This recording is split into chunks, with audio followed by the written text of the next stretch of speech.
Morning Talk with Siki Mgabadeli. On SAFM, South Africa's news and information leader.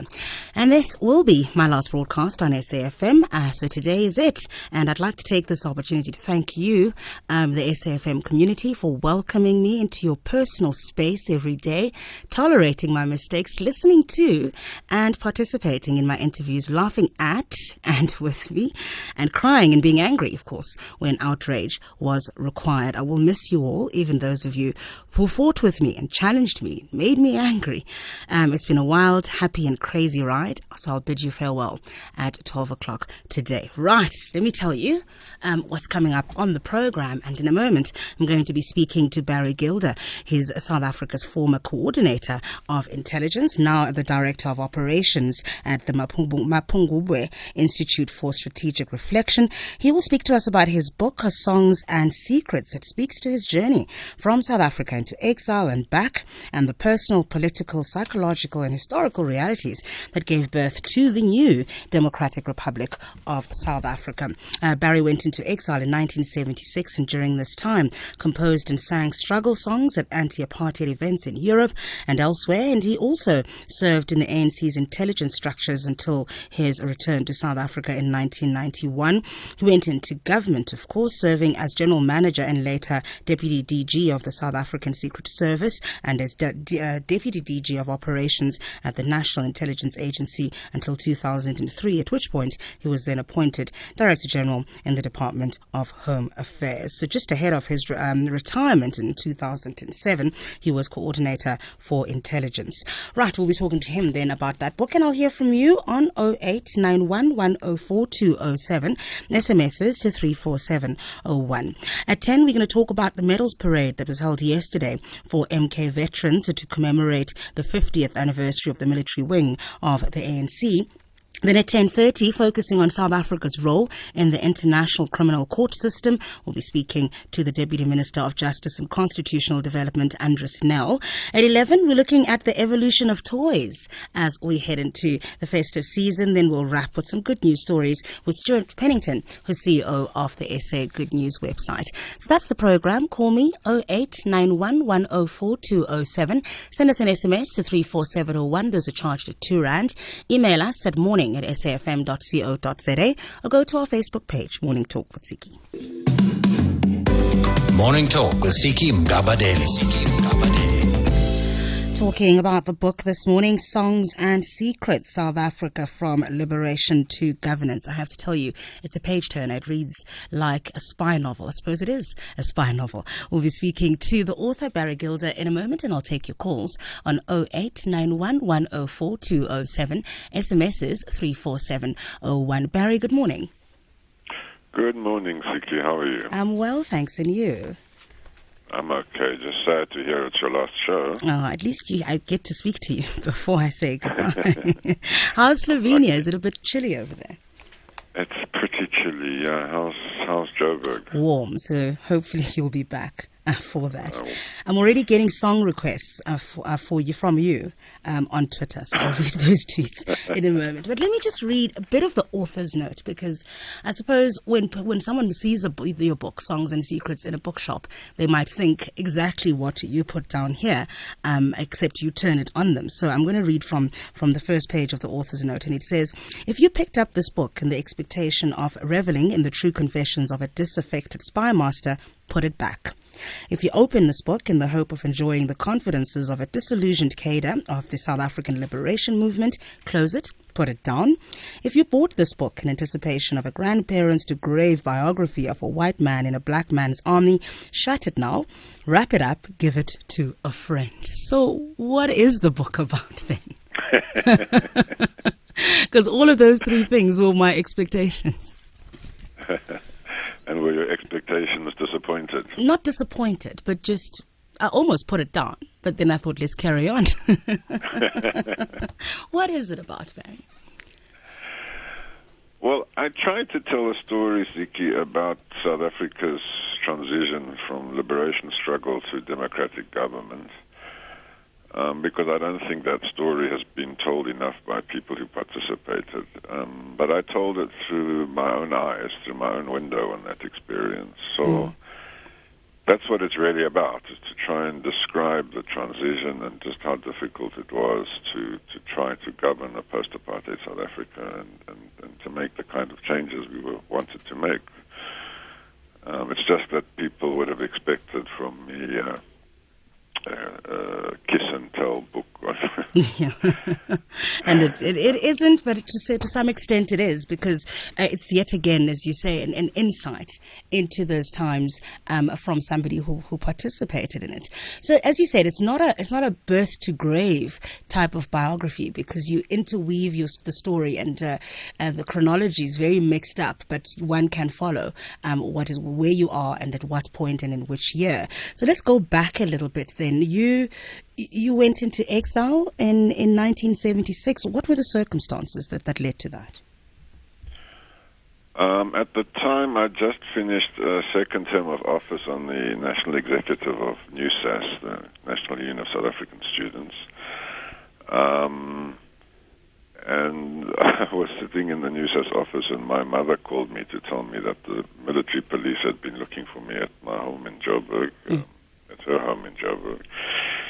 But she was telling me this on a NUSAS phone, which was tapped, and I wasn't going to serve with the SADF because that's when they were going into Angola. So I left to avoid military service at that time, yeah. And I see Craig Williamson was the new vice president as you were about to go into exile, and you didn't trust him. Why? Okay, I said you can ask me any difficult question. So yeah. Look, it's very difficult. I just had the sense that he was not the kind of white person in those years who would put in his lot with the progressive anti-apartheid forces. He just didn't strike me as that kind of person.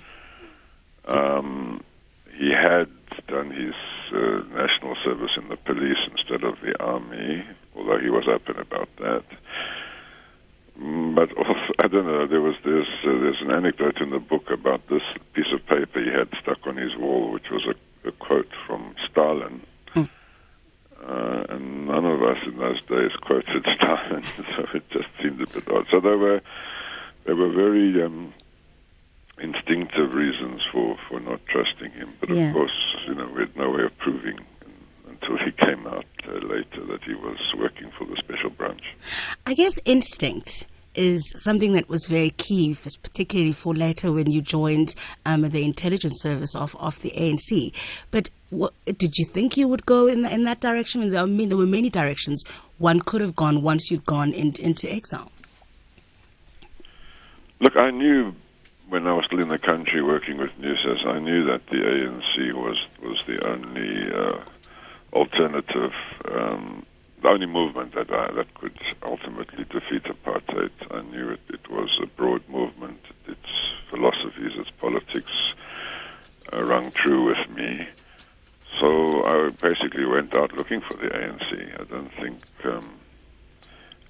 there was any other option. But going into intelligence, was that planned? Did you think you would go in that direction? No, I didn't at all. As I say in the book, it's not a career I would have chosen if I'd lived a normal life in a normal South Africa. When I finished my MK training, and I was asked by the leadership then what I wanted to do now, I said, I want to go home and fight. Yeah. And they said, no, you can't. Not everybody can go home and fight. Some of us have to work in the rear. So they asked me what my second choice is. Actually, they asked me if I wanted to join Amandla, the ANC's cultural group. Yes. And I said, no, I've done enough singing. I want to fight. And then they asked me, well, you'll have to choose something else. And I just said, okay, maybe intelligence. I'm quite interested in that. And that's how I got into it. You were given all these... that kind of followed me around for most of the rest of my life. You have you described your time in the camp in the MK camp in Angola quite vividly. What are your overriding memories? And we'll talk a little bit about Manqoba, because you start your comrade.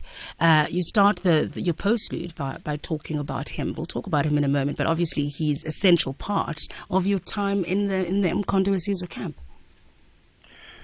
Yeah, look, it might sound strange because the camp life was really hard, but if I think back on my life, that year and a half or so that I was in the camp was probably the best of my life. The camaraderie was amazing, the sense of purpose, the sense of commitment, the sense of values that we had, the cultural life, the singing, the dancing, the theater, the poetry. It was just an amazing time, and of course we all had this idea we were training to go home and fight apartheid. So yeah, it was just an amazing time, although as I said, the conditions were really, really tough. Interesting, your recruitment into the Communist Party. I'm going to let people read it for themselves, the way that it happened. But you had assumed at the time that you hadn't made the grade. Sorry? That you hadn't made the grade to be asked to join the Communist Party. Yeah, well, it was considered only the best cadres would be recruited into the party. I didn't really particularly consider myself one of the best cadres. I was quite naughty, Siki, but we won't go into that. Yeah, so it was an honor to be asked. Mm. Moving to Russia then, and you went there on your own. I can't remember the story of why you landed up going by yourself and getting the training, the intelligence training there by yourself. But that must have been quite difficult. It's a foreign country. It's freezing cold in Russia. I've been there once, never again. And foreign language as well. Yeah, I went by myself basically because the ANC wanted to keep me top secret in the intelligence work they wanted me to do afterwards. But also there was somebody else who was supposed to come with me who got sick at the last minute. Look, it was both exciting and challenging. I mean, going to Moscow, they do have summer in Moscow too, so it wasn't always cold.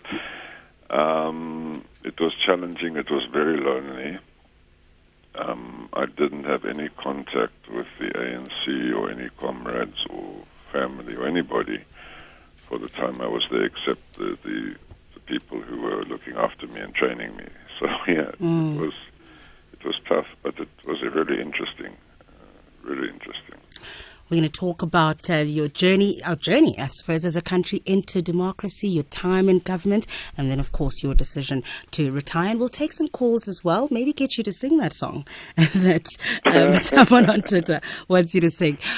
So do call us on 0891 104 207, 0891 104 207, SMSs to 34701.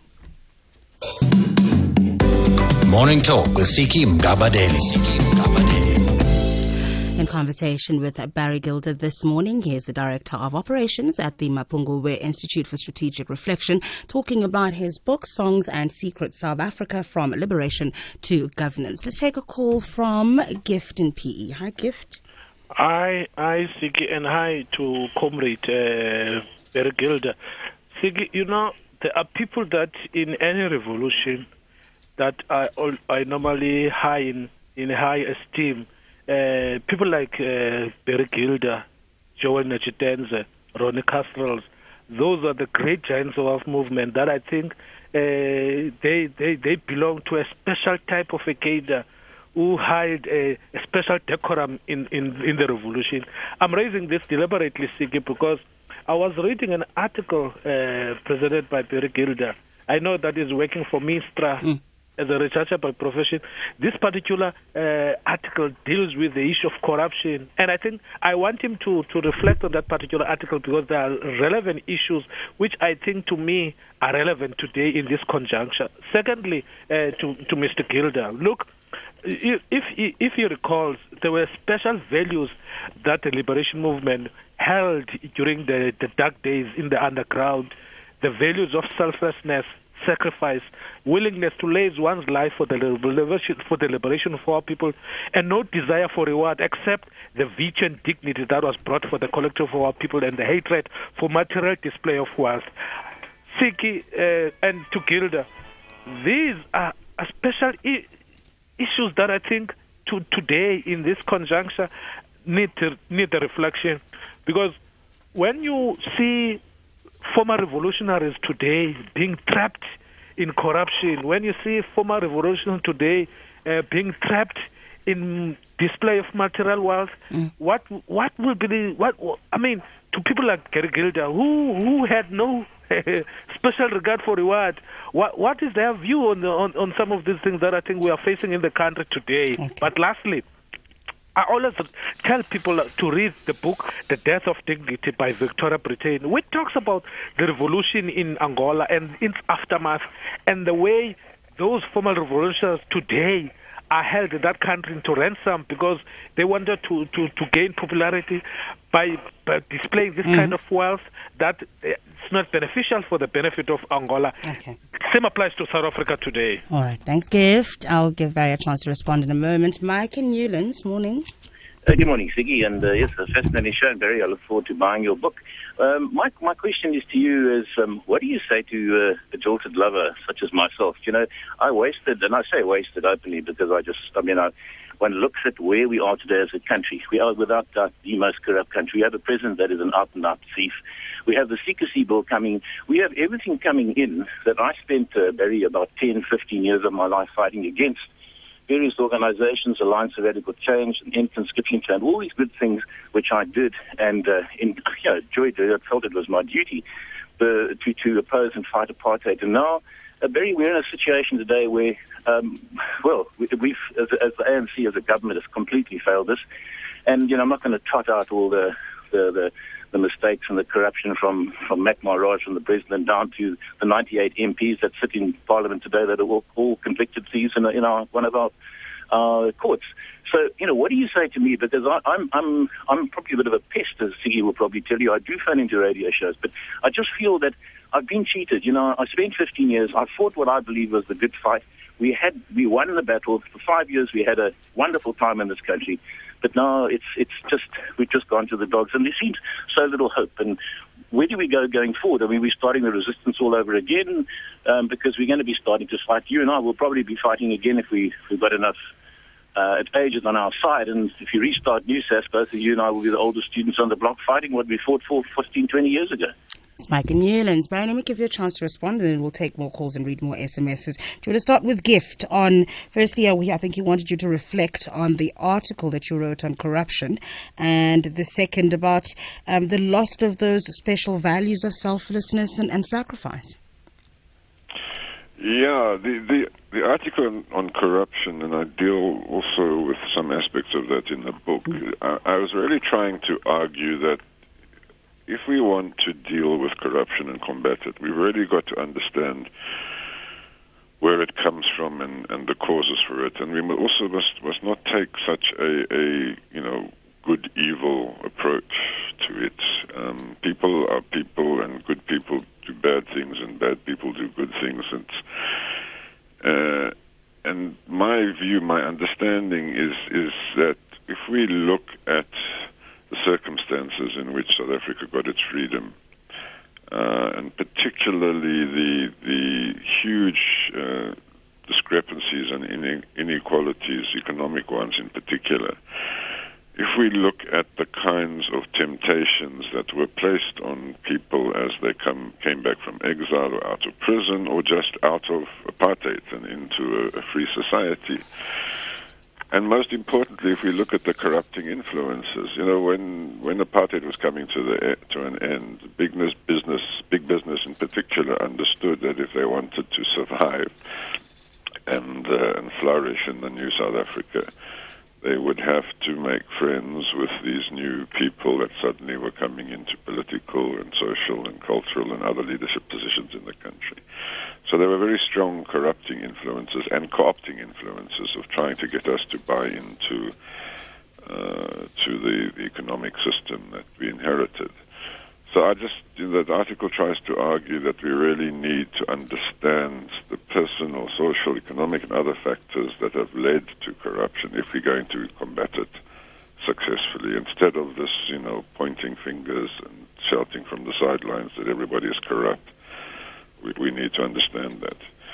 And that also, I suppose, relates to Giv's second question, is the question of values. Yeah, we are all arguing, and including in the ANC very vociferously, if you read ANC documents, that we need to go back to the kinds of values that led us into the struggle, that led us to oppose apartheid, that led us to make sacrifices and give up, normal lives without any reward. Not that we can be unrealistic about it, because we live in a normal society now and we need to earn an income, but we need at least to go back to those values. Do you think we can? Do you ever despair when you look at just how far things have gone? I am an anti-despairer, Siki. It would be worth being on this planet if one succumbed to despair. My view is that it's not about good and bad leaders. Yes, there are good people, there are bad people. It's about people behaving better. And if enough people understand what we have done wrong and what we are doing wrong, and if there's enough pressure to change the way we behave, we can overcome the challenges we have. Unfortunately, the discourse, and this goes to what your second caller, Mike, was saying, the discourse is accusatory, it's oppositional, it's confrontational, it's finger-pointing.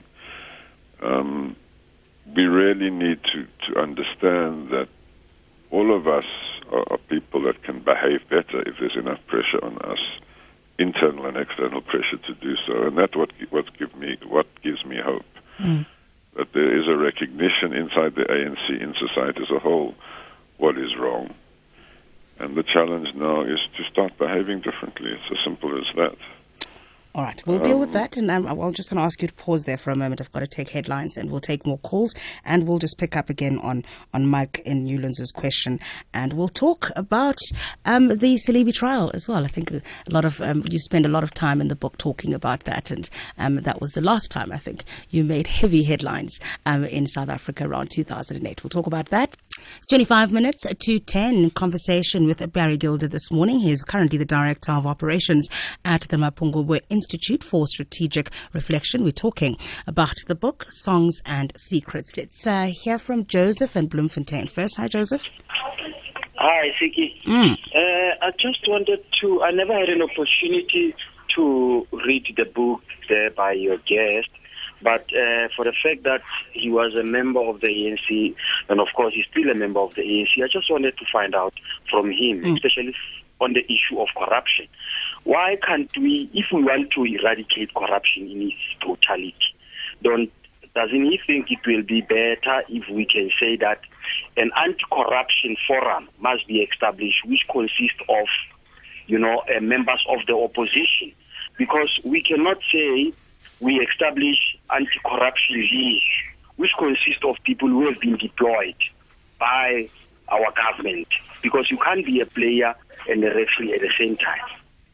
I just want to find out what is his view on this point of establishing an anti-corruption unit which is headed by opposition parties. By opposition parties, all right. Thank you. Let me hear what he thinks. What do you think about that, Barry? We have various anti-corruption forums. I'm not sure, if you say it should be staffed or peopled by members of the opposition, then you're implying that government or the ruling party is corrupt, full stop. And my point that I was making earlier is that there's too much finger-pointing in this debate. We have anti-corruption forums. We have a number of initiatives trying to deal with corruption. And the way to deal with corruption, as I said earlier, is to first of all understand how people become corrupt or corrupted or co-opted. And secondly, to devise a range of measures that deal with that, including just dealing decisively when corruption does rear its head or people get caught, but also dealing with the corruptors, because we often focus on the corrupt rather than the corruptors. So, corruption is not a political issue in that sense, a party political issue. It's a national challenge which the nation has to tackle together and not do so on the grounds of simply a finger pointing. And do you think that we are capable of that? I mean, you were talking just before the headlines of the nature of the debate today and how divisive it is. I know that from personal experience, sitting on a platform like this where that is contested and people calling in from different sides of the political spectrum and pointing literally fingers at each other or even throwing mud, depending on the opportunity. I just wonder if we are able to do that now, 18 years into democracy. I think we have to make ourselves able, Siki. My sense, and I think I try to argue this to some extent in the book, is that we really need to get ourselves together as South Africans, rise above the party political debate and find ways to tackle the challenges together. South African democracy is not like an old established democracy. The ANC wasn't an opposition party that the electorate just decided to give a chance to govern, like the Labour Party replacing the Conservatives in the UK or something like that. That our country is in a continuing process of liberation, if I'm allowed to use that word, by which I mean that the challenges that we faced from 1994 have not gone away just because ANC came into power. They're challenges that the country has faced, and I think all what I like to call progressive-minded people need to work together instead of throwing stones and insults and other barbs at each other, because I think the ANC's heart is in the right place. It's made lots of mistakes. There are people who've lost the way. But its broad thrust is progressive to try and redress the imbalances and injustices of the past, which are still with us. Let's talk a bit about intelligence before I take the calls. And you make the point in the book that you had to integrate different intelligence networks in South Africa as we were creating a democracy. How difficult was that? Dealing with firstly the structures that had been put in place during apartheid, trying to dismantle those that you wanted to dismantle, and then integrating the ANC's own intelligence structures into that, plus others. Of course, was that hard? It was a challenge, Siki. I mean, you were dealing with people who, if you like, were on the front end of the struggle during the pre-94 days, the intelligence officers from both sides, who now had to suddenly work together to build new intelligence dispensation, to try to agree what the intelligence priorities of a democratic South Africa should be, and to try to overcome the distrust and even hatred that had been generated over decades of struggle. But what was interesting, I think, as far as the transformation of the intelligence community was concerned, it was a very highly managed and focused effort. It was driven, and every aspect of the process was carefully managed and negotiated, and discussed and considered, which helped, I think, to create an intelligence community that was much more attuned to the needs of the new South Africa. It wasn't easy at all. It was very difficult, and there were lots of challenges in working together, in agreeing on all these things I've talked about. But I think of all the processes to transform the security community in general, I think it was the most structured, managed, and focused. Well, concerns, of course, have been raised about intelligence in South Africa today and how certain factions use it for their own machinations. Is it possible for intelligence structures in a country to be independent of factions from a ruling party? Well, those are two different questions. On the one hand, intelligence is a government department like any other, and the party that gets elected by the electorate to govern has the right to expect its departments to carry out its policies. So in that sense, intelligence, like Home Affairs or Foreign or DERCO or any other government department, the officials carry out the policy of the governing party. When it comes to factions, though, it's obviously it's not right. Intelligence should not get involved in party factionalism, and intelligence officers need basically to be as professional as they possibly can. But everybody is a human being. Intelligence officers are human beings and are influenced by the social and political and personal dynamics around them.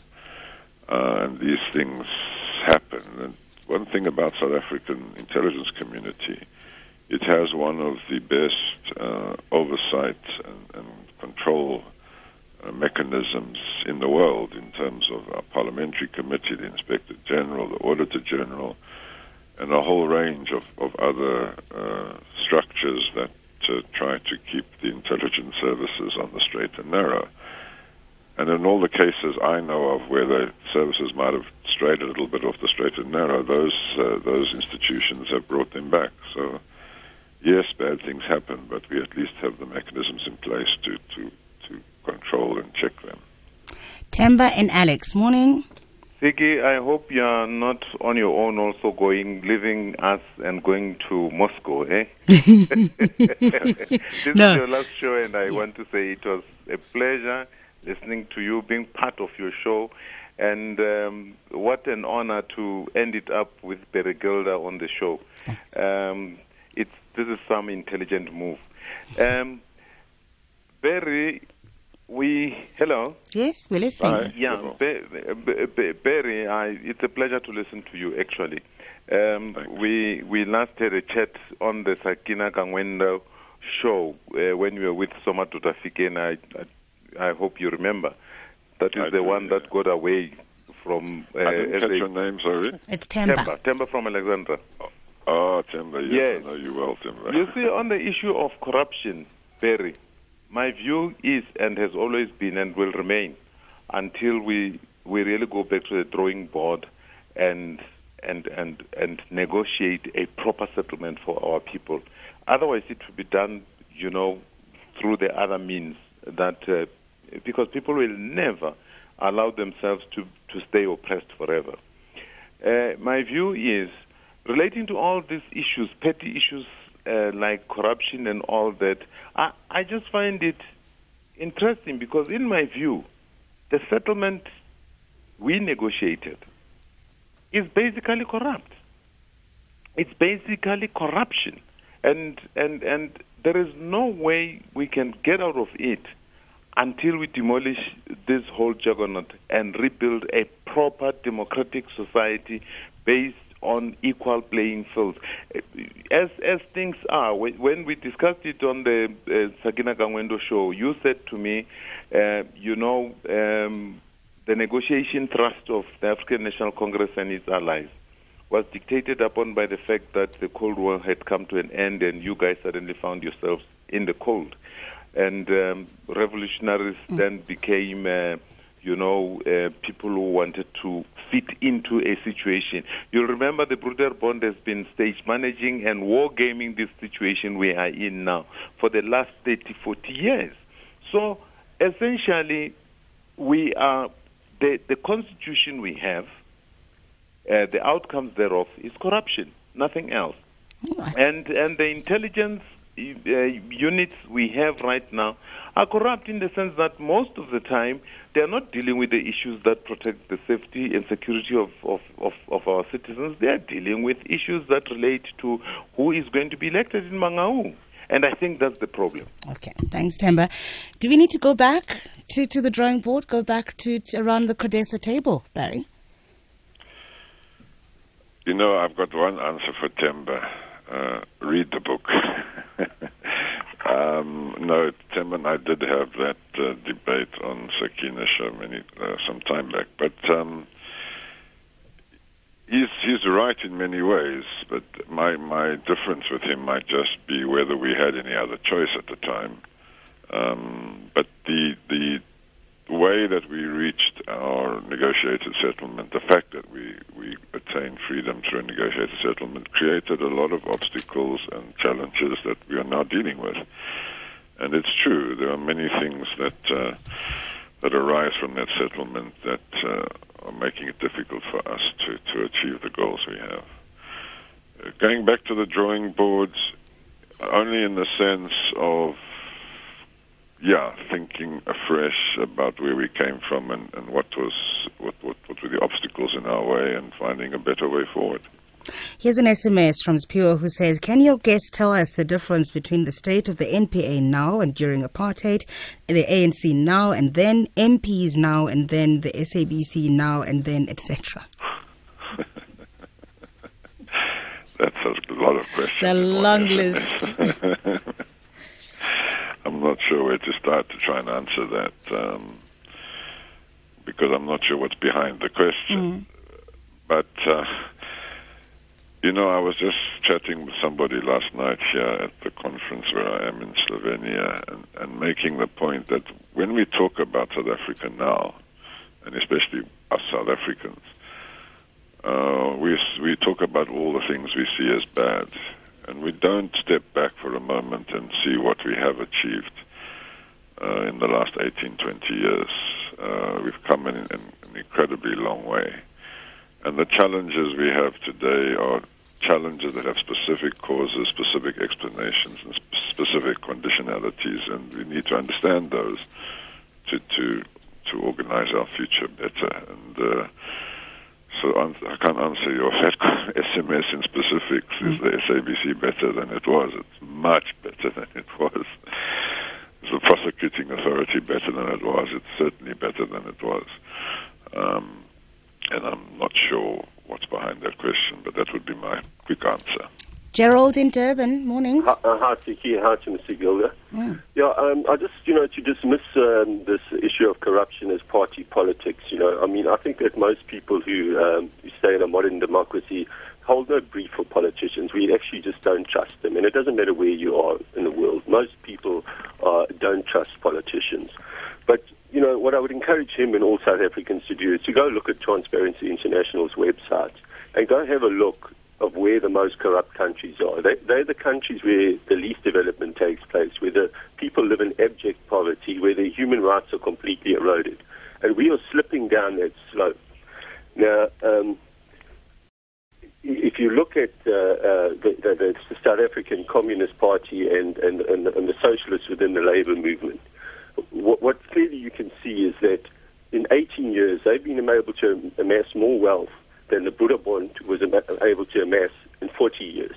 And you only have to go see that P.W. Botha, really, he died in a modest house in George. And you go look at the palaces that these people from the socialist and labor movements and the communist parties are staying in. Look at the cars they drive.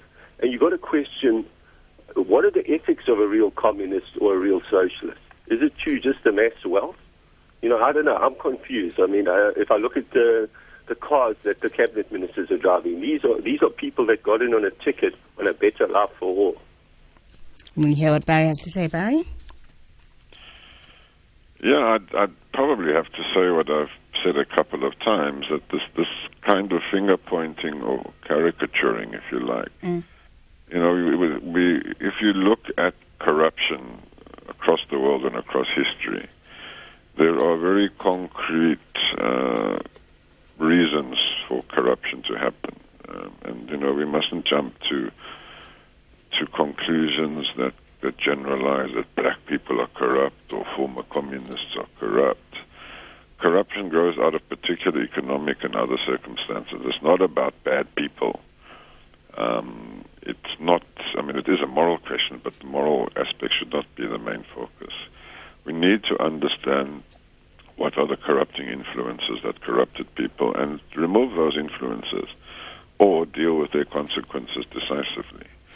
But the finger pointing or the caricaturing or the generalizations don't help, because then it just becomes a political football rather than a social, national national question that has to be resolved by all of us. Hope in Johannesburg. Morning.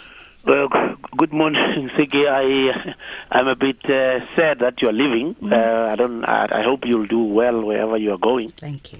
I don't know the reasons, but I hope there are good reasons why. Barry, how are you? I'm sharp. How's it? Firstly, I don't know whether you know your voice sound like the voice of Barry White. Maybe I'm named after him. I don't know. Maybe you're named after him. Yes, I must say firstly that in the camps used to call me that as a nickname, actually. Oh, okay. Well, not in the camps. They didn't know my name was Barry. Barry, your book is an excellent book. It's a very good reflection. I think you are right. In the late 90s and early 80s, word revolution was very, very problematic. It was very difficult to talk revolution in the late 80s and early 90s. Some people even abandoned their principles of revolution, and because it was hard. The neoliberals were all over the show. So you are right. I mean, I don't know, people who say we must go back to the negotiating table and whatever. What could have happened? I mean, other negotiations in other countries happened in third countries.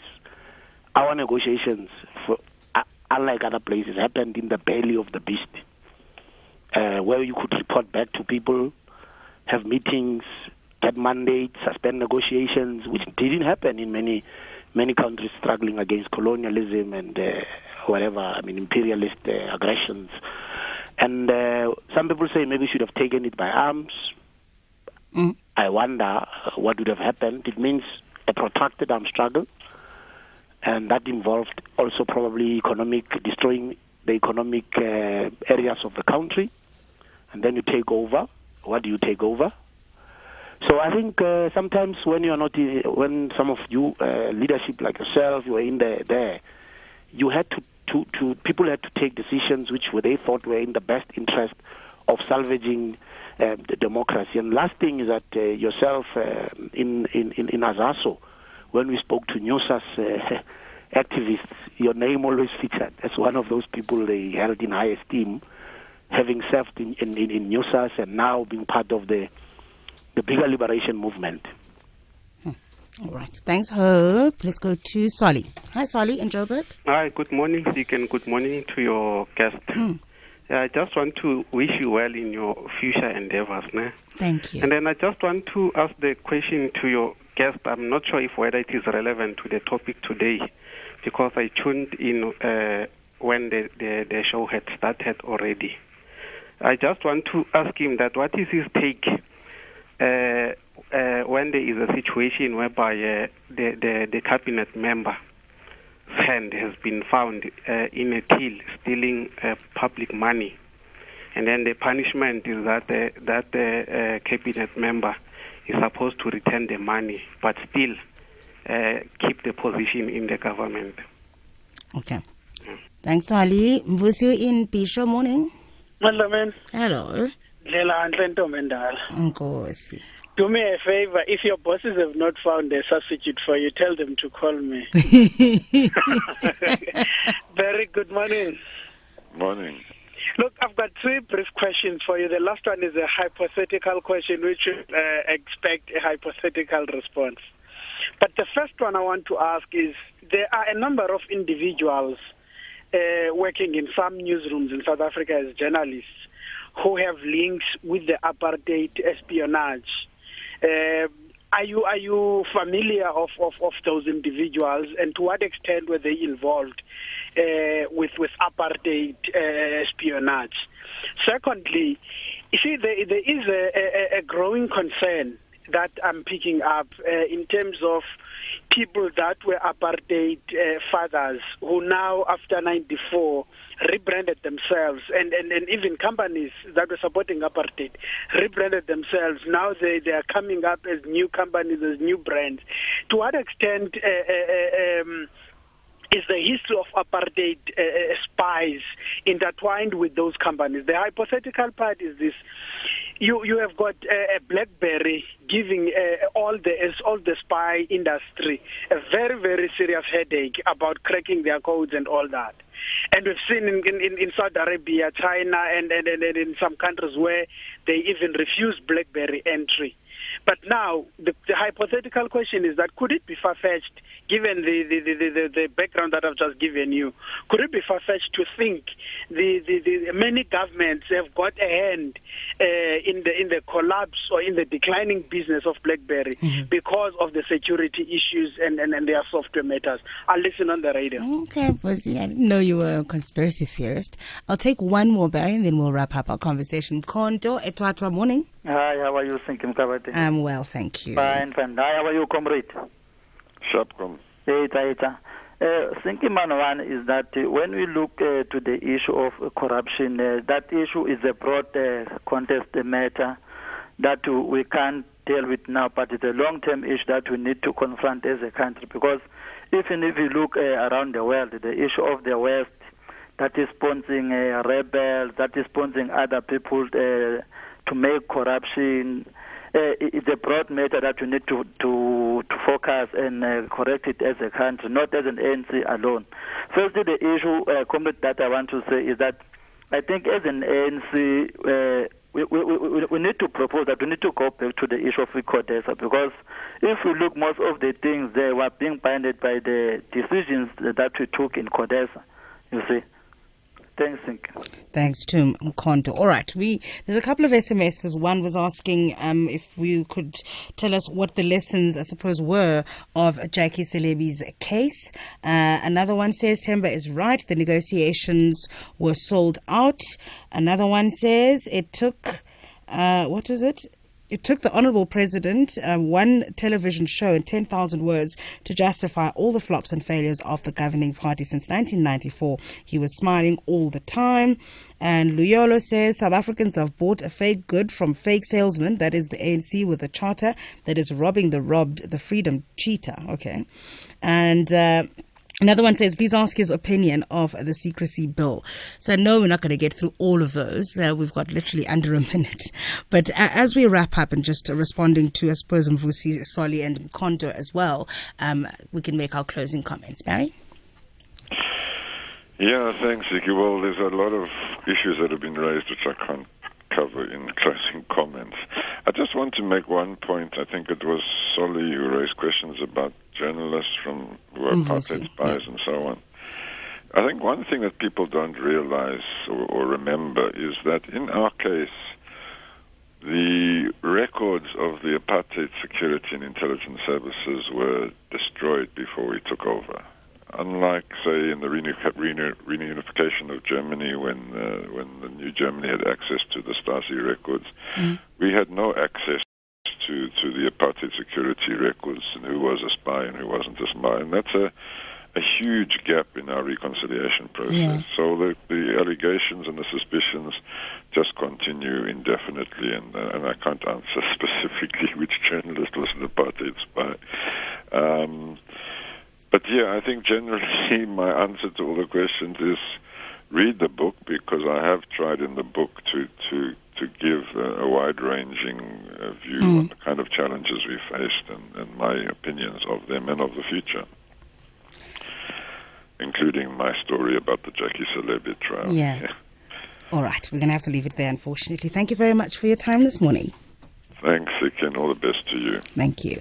Barry Gilder is currently the Director of Operations at the Mapungubwe Institute for Strategic Reflection. And yes, the book called Songs and Secrets, South Africa from Liberation to Governance. Very well written, I promise you. Reads like a spy, reads like a spy, reads like a spy, reads like a spy, reads like a spy, reads like